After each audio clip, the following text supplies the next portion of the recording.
With the help of the Almighty, I pray to the Almighty to bestow upon me His truth, His wisdom, that I may be worthy of conveying His message, and so, hopefully, inshallah, sanctify His name and bring peace to the world. Assalamu alaikum. Kalbi ma Palestine. Kalbi ma Gaza. Kalbi ma Rafah. We are here with you. A lady started a poem. She said a sweet little statement, so my mind starts working. She said, roses are red. I have one of those. Roses are red. Violets are blue. We are all Palestinian. Through and through. Roses are red. Violets are blue. We are all Palestinian. Through and through. We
to a Jewish state in any part of Palestine. This was the chief rabbi of the Jewish community.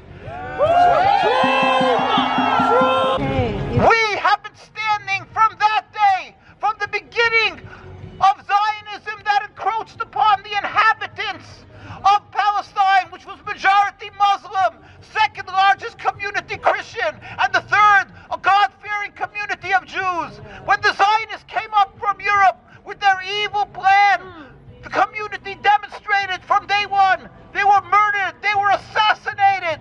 Till today, if you look at some of the videos that come out, you'll see how they're being treated, the religious Jews, and invariably around the world. The very religious communities, may it be in Stamford Hills in London, may it be in Meir Sharim in Jerusalem and Al-Quds, or right across from the Williamsburg Bridge in Williamsburg, Brooklyn, the most concentration of religious Jews, they all oppose the existence of this Zionist state of Israel because we are Jews. Because we are Jews, we cry and we hurt and we suffer with the people. We cry and hurt with the people of Gaza. We plead with our officials, our political leaders. God granted you the privilege of lofty positions. Use it.